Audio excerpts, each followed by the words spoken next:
Bien, shalom aleichem mes chers amis, j'espère que vous allez tous bien. Alors on va tout de suite sans tarder attaquer la paracha de cette semaine qui est Tazria et Metzora, deux parachiotes ou deux sidrotes plus exactement très étranges parce qu'elles vont traiter d'un phénomène qui n'existait qu'à l'époque, qui n'existe plus aujourd'hui. Nous n'avons pas le niveau spirituel de nos ancêtres et qui sont des étranges atteintes dermatologiques qui au début touchaient, alors on va pas dire atteintes dermatologiques en ce qui concerne les murs des maisons ou après les ustensiles en cuir de ces maisons qu'on utilisait beaucoup à l'époque, ou après les vêtements, et en dernier ressort, quand la personne ne s'était pas corrigée, les atteintes carrément dermatologiques. Des taches qu'on en allait chez le Cohen, et il lui statuait si c'était des taches pures ou des taches impures, etc. Je ne vais pas rentrer dans tous les détails. Si c'était impur, alors on isolait cette personne pendant un certain temps, et après le Cohen la revoyait, vérifiait si c'était encore impur, il était encore isolé, et si c'était pur, alors il y avait tout un processus de purification, etc. On amenait deux oiseaux, etc., qu'on sacrifiait, un qu'on laissait voler, enfin, il y avait tout un processus. Que veut dire en hébreu le mot Metzora, donc traite ces deux parachiotes? Eh bien, le notaricon, comme ils disent, la contraction veut dire Motzi Shem Ra, qui était atteint par ces taches sur les murs, sur les vêtements, sur les outils, sur les kélim et sur la peau. Eh bien, c'était ceux qui médisaient, qui utilisaient leur langue pour dire du lashon hara ou pour colporter. C'est une des raisons pour lesquelles Hazal nous explique que pourquoi on amenait deux oiseaux alors qu'il n'est pas habituel d'amener en sacrifice deux oiseaux, tout simplement parce que vous savez que les oiseaux ont comme pour habitude de cuiter, comme on dit, de cuit. Eh bien, c'est, si vous voulez, ça rappelle un peu le médiseur, on peut le dire aussi en français, ou le colporteur qui passe son temps à cuit. Alors, pour lui rappeler un petit peu ça, pour qu'il y ait une analogie entre le sacrifice qu'on a amené et la faute, eh bien, et en plus, les oiseaux ont l'habitude vous savez, la seule façon qu'ils ont de s'exprimer, c'est par le tzivtzouf, c'est-à-dire faire ce bruit incessant, comme, encore une fois, le motzi shemra, le colporteur, qui lui aussi n'arrête pas de papoter et de dire du mal sur les autres. Alors, ce qui est intéressant dans cette paracha, c'est qu'il y a beaucoup d'autres mitzvot dont on parle. D'ailleurs, le début de la paracha, les 8 premiers psukim vont nous parler des dinim concernant la purification de la femme qui accouche, si c'est un garçon ou si c'est une fille. On va nous parler de la mila, qui est une mitzvah importante. Et on va nous parler par la suite de la shemira du Shabbat, des téphilines, de la mila, etc. Mais la Torah ne consacre pas beaucoup de pesukim à ces très importantes et très chères mitzvot. Par contre, concernant la tzara'at, donc concernant, on va dire en termes modernes qui sont loin de la réalité de ces atteintes, la lèpre, qui n'a absolument rien à voir, mais par commodité on va l'appeler comme cela, eh bien la Torah consacre pas moins de 100 pesukim pour parler de ces atteintes-là. Pourquoi ? Eh bien pour montrer l'importance que la Torah accorde au danger et à la gravité du lashon hara. Eh bien, et il donne le Hacham ici un exemple très intéressant pour expliquer, parce que très souvent les personnes disent mais qu'est-ce que j'ai dit, j'ai rien dit de mal, c'est des mots finalement, les mots ça ne tue pas, les mots, et en plus je voudrais souligner pour tous les hasver halila détracteurs et tous ceux qui pensent que la Torah est rétrograde, que ce sont des textes antiques qui n'ont aucune connexion avec la réalité, qu'il n'y a pas plus actuel que la Torah et que ce sujet aujourd'hui est plus que hautement actuel, car on sait qu'aujourd'hui, ceux qui régissent la bien-pensance, ce sont les réseaux sociaux, Twitter, Facebook, Instagram. Et quand on veut détruire une personne ou diffuser des informations, des rumeurs sur lui, il suffit d'un simple clic pour envoyer la vie de ce malheureux ou de cette malheureuse basculer dans l'abîme des enfers. Même si la chose est revérifiée à son avantage, eh bien le mal est fait et il est trop tard. Et d'ailleurs, les journaux, les torchons qui se vendent le plus sont les torchons qui vont parler des people, de la vie privée des gens. Ce sont les torchons qui se vendent le plus. Pourquoi? Parce qu'il y a un attrait extrêmement important des personnes pour la vie des autres. Quand on veut faire ce qu'on emploie le terme buzz aujourd'hui, c'est dire du mal même quand c'est pas vrai, c'est dire des mensonges même quand c'est pas vrai. On a vu même dans les élections présidentielles les fake news. Eh bien tout ça, rabotaille, c'est du lachon hara. Tout ça c'est de la médisance et tout ça ça tue et ça peut tuer. On a vu des personnes détruites dans leur travail parce qu'on avait sali leur réputation, qui n'ont pas hésité à mettre fin à leur jour. Alors comment peut-on dire que l'on dit que c'est que de simples paroles, que c'est de l'air seul qui sort de notre bouche? Eh bien, ce n'est pas de l'air seul, ce sont des couteaux pointus qui tuent, qui tranchent et qui abîment, dans le meilleur des cas, une vie, ou peuvent amener à l'irréparable, au suicide, que Dieu en préserve, ou à la dépression, que Dieu en préserve. Alors, l'exemple que donne ici le Hida Bergel, Shlita, c'est l'exemple de quelqu'un qui achète une voiture, mais alors dernier modèle, est parfaite dans tous les domaines, belle peinture, belle carrosserie, bon moteur, bon intérieur cuir, mais le seul défaut qu'a cette voiture, c'est qu'elle n'a pas de frein. Et la personne, écoutez, prend la voiture et roule sans problème, tranquillement, et même accélère. Et un jour, elle se retrouve devant un passage piéton où il y a un malheureux qui traverse. Elle aura beau essayer, bien sûr, de l'éviter. Eh bien, la catastrophe, vous la visualisez. La personne, que Dieu en préserve, est écrasée et elle met fin à ses jours. Alors, on pourrait penser éventuellement que cette personne décide de prendre sa voiture et de l'amener au garage pour la faire arranger, réparer.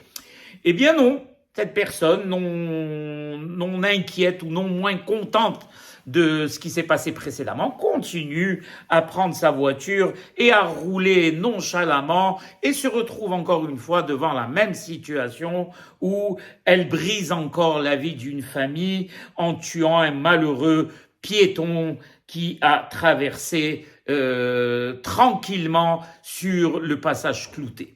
Alors, comment est-ce qu'on voit, nous, cette personne? Il est évident que si on pose la question à 10 personnes, les 10 personnes vous diront que c'est un horrible assassin, qu'il n'y a pas plus rachat dans le monde que lui, et quand il est arrêté par la police et qu'on lui met les menottes, tout le monde, et qu'on l'amène en justice et qu'on le punit de la manière la plus sévère, personne des 10 personnes ou de la plupart des gens, pour ne pas dire de la totalité, ne contredira le jugement, et ils voudront même que ce soit le jugement le plus dur possible. Plus ça serait dur et plus ils justifieront, tout le monde justifiera la punition et la sentence, parce que c'est quelque chose de très grave de tuer des personnes. Eh bien, sachez, mes chers amis, que les Hachamim nous disent qu'une personne qui n'a pas de frein à sa voiture équivaut à une personne qui n'a pas de frein à sa bouche. Et que aujourd'hui aussi, avec sa bouche, on peut tuer et faucher quelqu'un. On peut aujourd'hui s'occuper de dire du mal de quelqu'un et le vider carrément de sa substance. D'ailleurs, les Hachamim disent que Kol hamevayesh et havero, Kol hamalbin pene havero, keilu harago. Tout celui qui humilie une personne, c'est comme s'il avait tué, c'est comme s'il avait vidé de son sang. Et d'ailleurs, on s'en rend compte quand on humilie quelqu'un, la personne change tout de suite de couleur et devient livide. C'est pour ça que les Hachamim disent c'est comme si on l'avait tué, comme si on l'avait saigné. Il n'y a pas pire. À la limite, il y a des gens qui préféraient être tués plutôt que d'être humilié. Et on a vu ce que l'humiliation peut amener comme réaction de vengeance et de catastrophe.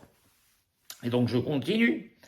Et cette personne continue tous les jours par sa sale bouche à verser carrément du sang de personnes qui sont gentilles et simples.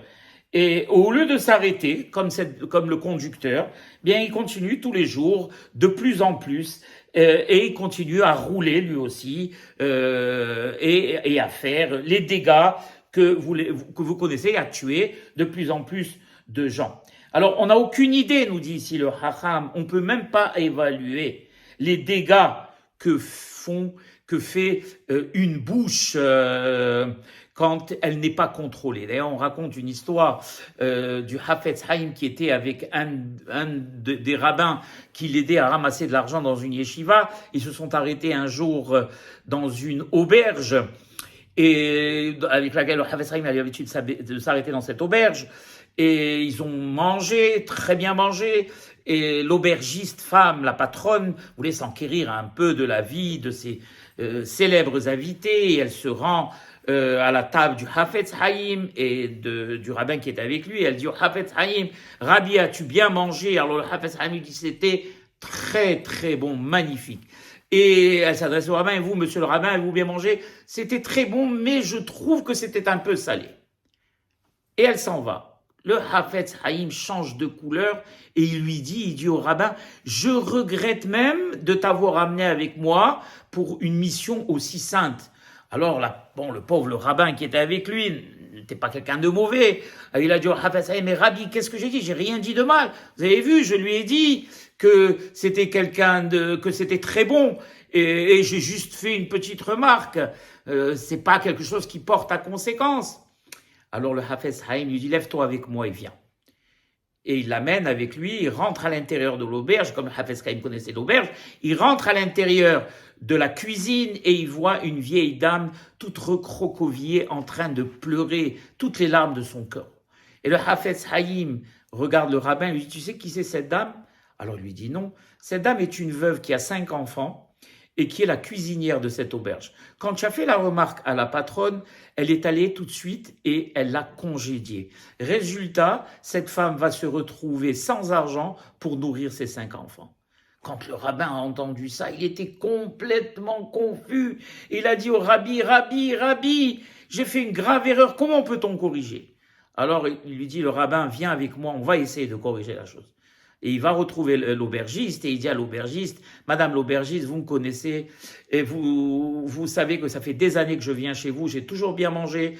Mon ami a fait une petite erreur d'appréciation. Je vous prie pour moi, qui pouvait refuser quoi que ce soit au Hafetz Haïm, Rabbi Meir Cohen Miradin, Zechet Tzaddik Kadosh Livracha, s'il vous plaît, rembauchez cette malheureuse car elle n'a pas d'autre moyen de subsistance. Et donc l'aubergiste, avec vous savez, la déférence et le respect qu'ils avaient pour les rabbins, a décidé de rembaucher cette cuisinière. Donc on se rend compte, on pense que ce n'est rien, mais le Hafetz Haïm, lui, qui connaissait, qui a écrit, qui a fait de sa vie, qui a fait de toute sa vie ce combat contre la Shana, connaissait la gravité et savait les conséquences graves que cela pouvait entraîner pour la personne visée et à quoi ça pouvait amener.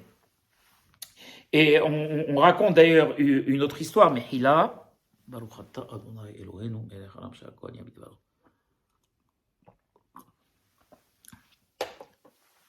s'est passé aux États-Unis, où un homme d'affaires très important était venu voir un des plus grands décisionnaires de ce siècle qui habitait aux États-Unis, qui s'appelle Rabbi Moshe Feinstein, qui était quelqu'un de très, très, très grand, un très grand rabbin, très grand décisionnaire, qui était suivi par des millions de personnes, dont les psak halacha, donc les décisions halachiques, étaient à la lettre observées par la plupart des orthodoxes américains. Et je vous dirais, même nous, ici au Maroc, on a très souvent recours à ses livres, à lui, à ses psak halacha, qui sont extrêmement adaptés aux situations modernes, aux situations d'aujourd'hui. Quelqu'un de très intelligent, de très grand, qui a traité pratiquement tous les sujets. Et donc ce Gavir, là, donc cet homme d'affaires, va voir Rabbi Moshe Feinstein pour lui demander conseil, sûrement, pour un problème dans les affaires, etc. Il rentre, comme il avait l'habitude d'aller chez lui, il est tout de suite reçu. Et Rabbi Moshe Feinstein était dans sa salle à manger en train d'étudier, comme d'habitude. Et il était assis, il reçoit donc l'homme d'affaires, il dit « Assieds-toi ». Et l'homme d'affaires remarque que Rabbi Moshe Feinstein avait devant lui 2 cartons de lait posés et son café. Et Rabbi Moshe prend un carton de lait, le prend et le repose. Et il prend un deuxième carton de lait et il verse ce lait dans son café et il se met à boire.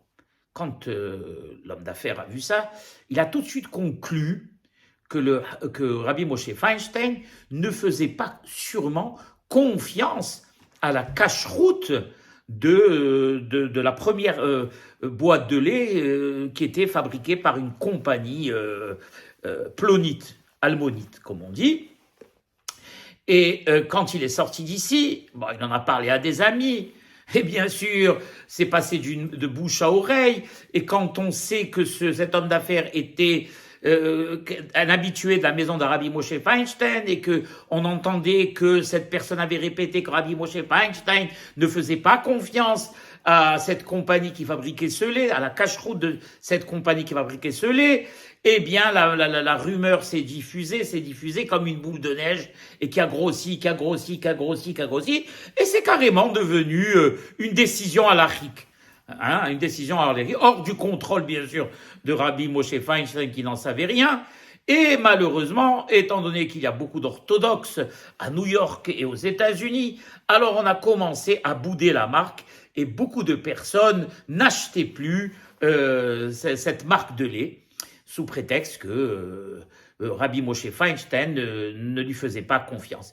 Les ventes de la compagnie ont commencé à chuter et on a même commencé à envisager à renvoyer du personnel.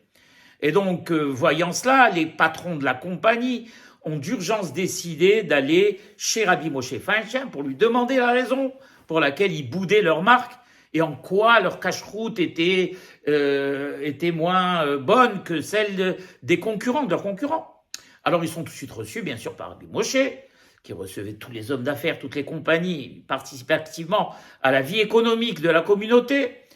Et on rentre, et quelle n'est pas la surprise de voir que les patrons de la compagnie, de voir que sur la table de Rabbi Moshe, il y avait un carton de lait de leur compagnie. Rabbi Moshe est en train de boire tranquillement, se délecter même du lait.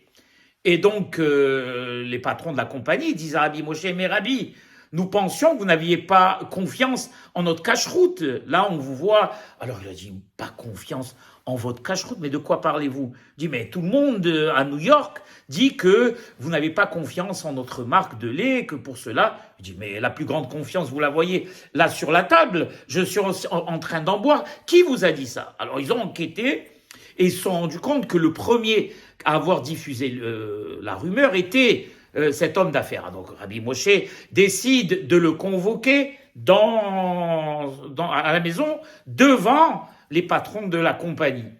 Et Rabbi Moshe pose la question à l'homme d'affaires, il dit, alors dis-moi, d'où tu as sorti cette idée que je ne faisais pas confiance à la cacheroute de cette compagnie? Il lui dit, Rabbi, vous savez, la fois quand j'ai été chez vous vous voir pour mon affaire, eh bien, j'ai remarqué que vous aviez levé le carton de lait de cette compagnie, que vous l'aviez reposé et que vous aviez pris l'autre carton de lait de l'autre compagnie et vous vous êtes servi. Alors, j'en ai déduit que vous ne faisiez pas confiance à la cacheroute de cette première compagnie.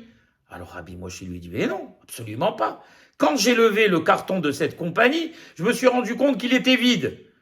Alors, j'ai tout de suite pris l'autre carton et je me suis servi. J'ai vu qu'il était vide, le premier carton, je l'ai reposé. Et le deuxième, je me suis servi, mais ça n'a absolument aucun rapport avec la cache-route de cette compagnie. Pourquoi en as-tu déduit ça? Alors bien sûr, tout de suite, Rabbi Moshe a fait une lettre qu'il a envoyée bien sûr, sûrement à toutes les synagogues. Ils ont même diffusé dans le journal et les journaux les plus lus que Rabbi Moshe, bien sûr, était sommaire, faisait confiance, les yeux fermés à la cache-route de cette compagnie. Et Baruch Hashem, tout est retourné dans l'ordre, mais on se rend compte à quel point une fausse interprétation ou une rumeur peut détruire et aller détruire carrément une compagnie, détruire des maisons, des foyers qui allaient se retrouver sans travail, etc., etc., etc. Alors ici, malheureusement, nous dit le Hacham, il est habituel maintenant de voir, et c'est ce que j'ai expliqué en entrée de cours, que quand par exemple quelqu'un est coincé pour un ma'asé, pour un acte, un mauvais acte qu'il a fait, immédiatement on diffuse dans tout le globe terrestre son nom, là où il habite, exactement la portée de son acte, le délit qu'il a commis. Combien de fois on répète cela du matin au soir? On appelle ça aujourd'hui l'information on continue. Toute la journée, vous allumez la télévision, c'est toute la journée les mêmes informations, les mêmes noms qui reviennent, le même délinquant qui revient, etc., etc., etc. Et dans tous les journaux d'information et bien sûr dans tous les stations, on ne parle que de ça pendant des semaines, voire des mois et des fois même des années. On vide le sang de la personne, on l'humilie le plus possible. Il faut comprendre, nous dit le Hacham, qu'il n'y a aucune autorisation halachique dans le monde pour faire une chose pareille. Même si la personne est fautive, et même s'il a commis un délit, et même si selon la justice la plus stricte, il doit être puni avec la plus grande des rigueurs, eh bien, malgré tout, on n'a aucune autorisation à diffuser sa honte, comme on dit, en public et le vider de son sang. Et tout celui qui fait ça, sa faute est très, très grave. D'ailleurs, on le voit ici, il nous dit le Hacham, que le monde il est branlant à tous les niveaux, au niveau de l'économie, au niveau de la santé. Il y a malheureusement, on l'a vécu avec la période du Covid où cette maladie, on ne sait pas d'où elle est sortie et combien de centaines de milliers de personnes elle a emporté, ne serait-ce que dans nos communautés. Eh bien, malgré tout, il nous dit ici le Hacham, tout cela parce que, justement, on ne fait pas attention à notre langue. Parce qu'il y a marqué « Tole Eretz al-Belima ». C'est quoi « Tole Eretz al-Belima » que nous dit le prophète Iov? Que Tole Eretz, c'est-à-dire que tout le monde tient sur la retenue de la bouche. Et quand, malheureusement, cette retenue n'existe plus, alors le monde s'écroule. Car regardez ce qu'il va nous apprendre. Il va nous apprendre que la bonne conduite, la façon de parler, la façon de se retenir, la façon d'utiliser les mots pour le bien, pour encourager, pour bénir, pour dire du bien, ou pour se taire, le cas échéant, quand quelqu'un a fait du mal. On n'a pas besoin de commenter. Eh bien, c'est ce qui retient ce monde. Vous imaginez un petit peu. Les bases qui retiennent le monde sont les bases de la retenue.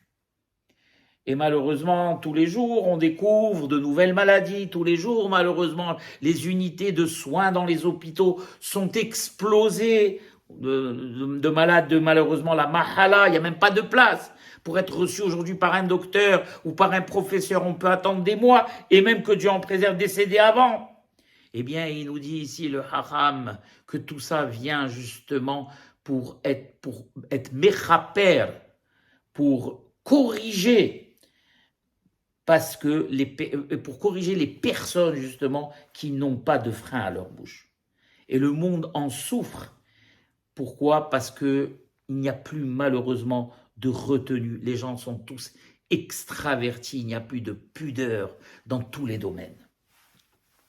Et ce qu'on appelle aujourd'hui, à tort, la liberté de parole, c'est un concept qui ne veut absolument plus rien dire. Car la liberté de parole était un concept noble qui reposait sur des personnes qui étaient muselées et qui avaient des idées politiques à diffuser.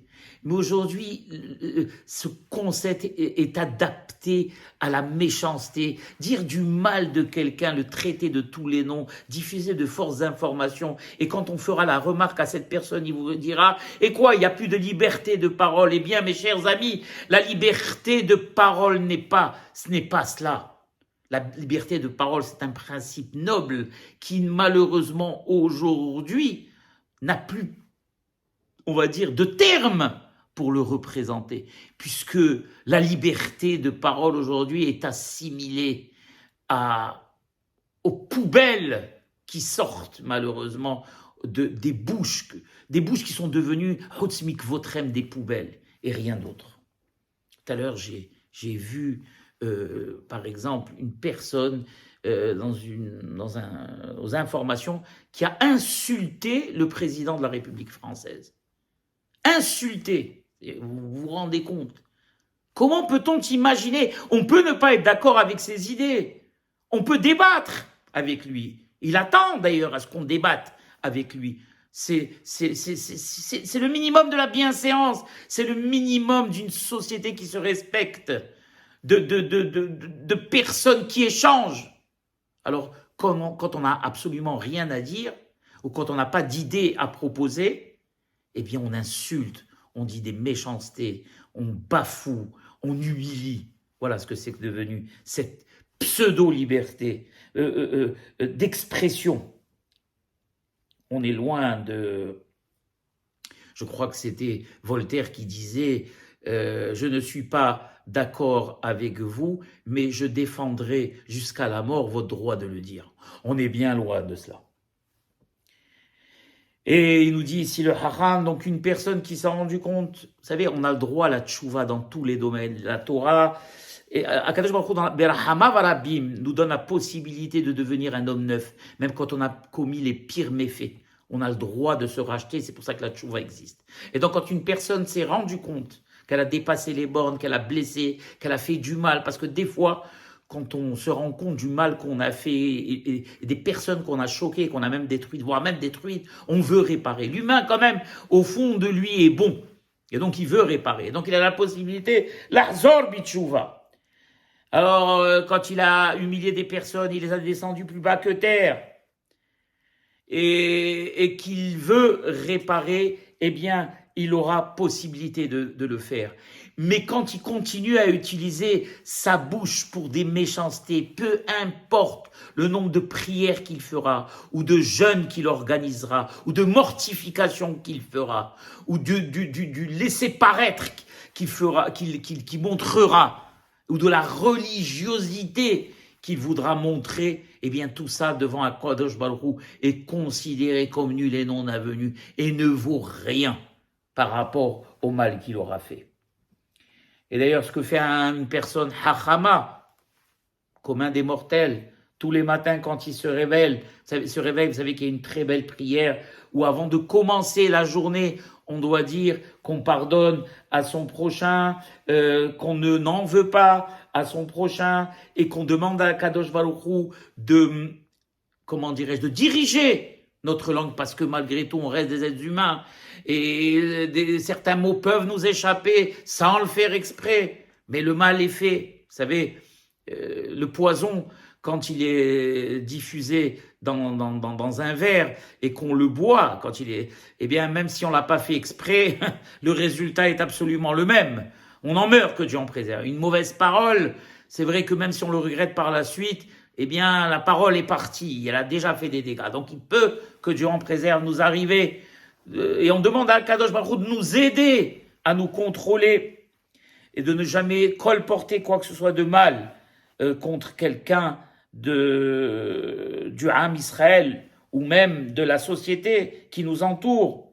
Et tout celui qui prend sur lui de faire très attention tous les matins, à surveiller, eh bien, il nous dit ici que des milliers de malachim, d'anges, l'entourent pour le protéger de ce mal. C'est extraordinaire. Et c'est pour ça que la personne, eh bien, doit habituer sa personne, bien sûr, mais ses enfants, ses filles et ses garçons, à lire justement cette très belle prière du Hafetz Haïm.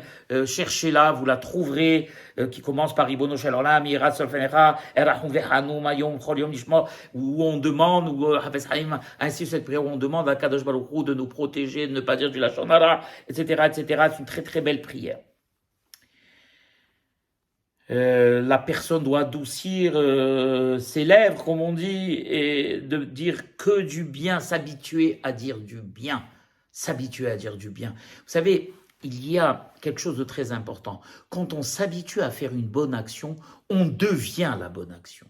Et quand on s'habitue à faire de mauvaises actions, on devient malheureusement la mauvaise. La mauvaise action fait partie, par sa répétitivité, de notre personne. Et on devient malheureusement le mal. À force de faire du mal, on devient le mal. À force de faire du bien, on devient le bien. À force de dire du bien, on ne dit plus que du bien. À force de dire du mal, malheureusement, on ne dit plus que du mal, que Dieu en préserve. Et malheureusement, ça peut entraîner beaucoup de souffrance, car Akadosh Baruch Hu est intransigeant